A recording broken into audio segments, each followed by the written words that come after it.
கௌரவ உபதவிசாளர், கௌரவ உறுப்பினர்கள், செயலாளர், காரியாலய உத்தியோகஸ்தர்கள், ஊடகவியலாளர்கள் அனைவருக்கான இனிய காலை வணக்கத்தை தெரிவித்துக் கொண்டு, கடந்த சபையினூடாக முன்வைக்கப்பட்டிருந்த விடயம் இந்த சபையில் கிடைக்கப்பட்டிருக்கிறது. நன்றிகள். மிக முக்கியமான விடயங்கள் முன்வைக்கப்பட்டிருக்கின்றது.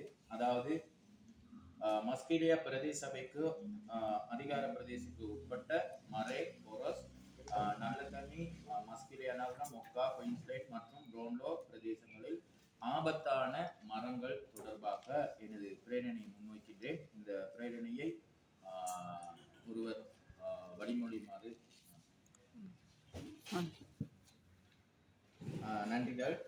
அதாவது கௌரவத்துக்குரிய தவிசாளர் அவர்களே, இந்த சபையினூடாக சில விடயங்கள் தாங்களும் டிசிசி மீட்டிங்லாம் பேசணும் இருக்கின்ற பொழுதும் மஸ்கெலியா பிரதேச சபையின் அதிகார எல்லைக்கு உட்பட்ட 10 வட்டாரங்களில் உள்ள ஆபத்தான மரங்கள் தொடர்பாக இந்த சபையில் நான் விமர்சிக்கின்றேன். அதாவது குறிப்பிடப்பட்ட மௌசாகலை நீர்த்தேக்கம் கரையோர பிரதேசங்களில் நீர்த்தேக்கங்களில் இருக்கின்ற கரையோர பிரதேசங்களில் இருக்கின்ற கிராமங்கள் அதிகமாக இருக்கின்றது.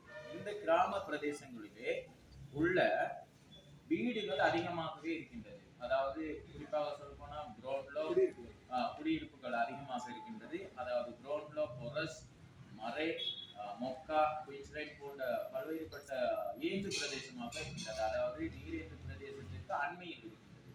இந்த பிரதேசத்திலே குடியிருப்புகளில் அதிகமாக இருக்கின்ற மக்கள் இந்த பிரச்சனை என்னவாக இருக்கின்றது கேட்டால், இந்த மரங்கள் ஆபத்தான சூழ்நிலையில் காணப்படுகின்றது. இந்த ஆபத்தான மரங்கள் அதிகமாக இருக்கின்றது. இது தொடர்பாக கௌரவ தவிசாளர் அவர்களே 2021/6/1 அதாவது கடந்த முன்னர் இருந்த சபையினூடாக நான் முன்வைத்திருக்கின்றேன். இந்த விடயம் தொடர்பாக நான் ஏன் இந்த சபைக்கு கொண்டு வந்திருக்கேன்னு கேட்டா, நான் இது தொடர்ச்சியாக நான் இந்த சபையில இந்த ஆபத்தான மரங்கள் இருக்குதுன்னு சுட்டி காட்டிக்கொண்டே இருக்கின்றேன். ஏன் இந்த சபையில நீங்க கௌரவ தவிசாளராக கொண்ட இந்த பிரேரணை முன்வைக்கிறேன்னு கேட்டா, இதுக்கான சரியான இந்த மக்களுக்கான ஒரு தீர்வை பெற்றுக் கொடுப்பீங்க. இதுக்கான சகல ஆவணங்களும் நான் வச்சிருக்கின்றேன். பாருங்க, 2021ஆம் ஆண்டு நான் பேசப்பட்ட அறிக்கையில வந்திருக்குது. இது தொடர்பாக நான் பேசப்பட்டிருக்கேன். 2021 பேசப்பட்டிருக்குது. அதே போல முன்னர் இருந்த கௌரவ தவிசாளரின் ஊடாக 2021/6/28 கடிதம் ஒண்ணு எனக்கு கொடுத்திருக்காங்க. இந்த கடிதம் கொடுத்திருக்காங்க. அனத்துருவாசுமை, அதாவது அனத்துருவா இருக்கின்ற மரங்கள் கஷ்டம் வந்தவரை நாங்க பேசுறோம் அப்படின்னு சொல்லிட்டு இந்த பாருங்க, உங்களுடைய பார்வைக்கு நான் தரேன். அதே போல 2018ஆம் ஆண்டு இது தொடர்பான நான் ஒரு பிரேரணை முன்வைத்திருக்கேன். 2018ஆம் ஆண்டு சபையில முன்வைக்கப்பட்டிருக்கிறது. இது தொடர்பாகவும் எந்த விதமான எனக்கு ஒரு மக்களுக்கு பேசப்பட்டிருக்கு. 2021 பேசியிருக்கேன், 2018 பேசியிருக்கேன். இந்த பாருங்க, இதுக்கான இந்த கடிதம்.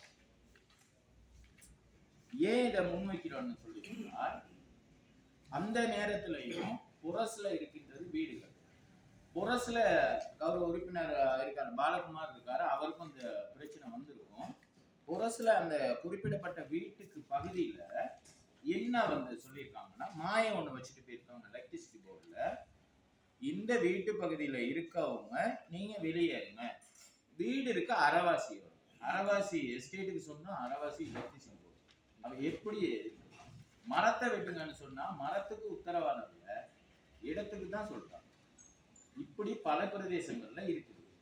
அந்த பிரதேசத்திலையும் பார்த்தா அங்க பாருங்க சொல்லப்பட்டிருக்க இன்னொரு விடயம் என்ன சொல்றாங்கன்னா, மரத்துக்கு நான் போயிட்டு எலக்ட்ரிசிட்டி போர்டுல போயிட்டு கேட்டு வந்தேன். அதுக்கு சொன்னாங்க, அவங்க நேரடியா சொல்லப்பட்ட விஷயம், இதுக்கு நாங்க பொறுப்பு இல்ல அப்படி.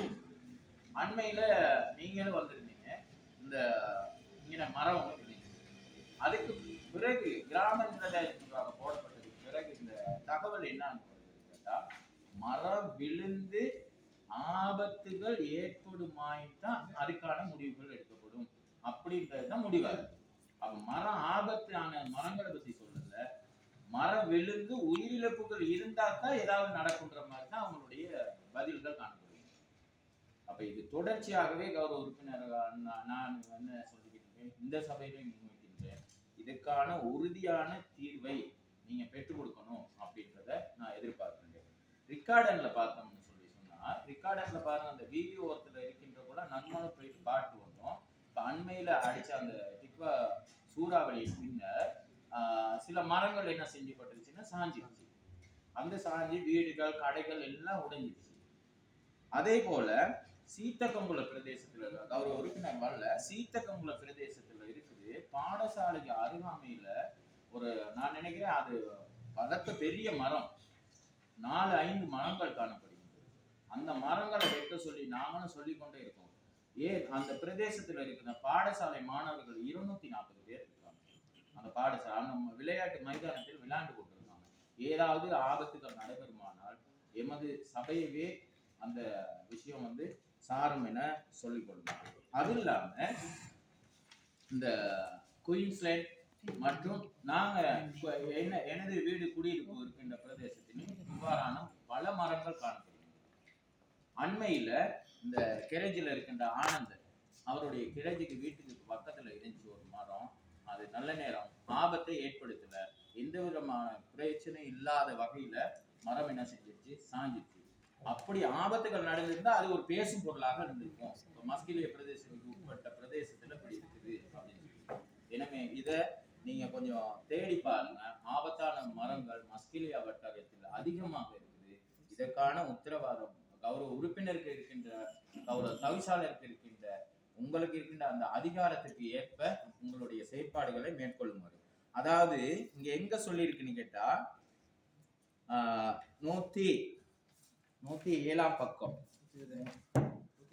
107, 1, 2, 93 பக்கமும் இந்த அதிகாரத்தின் தொடர்பாக சொல்லப்பட்டிருக்கு. உங்களுக்கு இருக்குது, நீங்க மரத்தை வெட்டலாம், அப்படியே போடலாம் அப்படின்னு சொல்லப்பட்டிருக்குது. 93 பக்கம் 107, 1, 2 சொல்லப்பட்டிருக்கு. எனவே நீங்க உங்களுக்கு இருக்கு இந்த அதிகாரம். எனவே கட்டாயம் இதை முதலாவது நீங்க அறிவிங்க. அறிவிச்சுட்டு நீங்க இதை செய்து கொடுத்தீங்கன்னா நான் உங்களை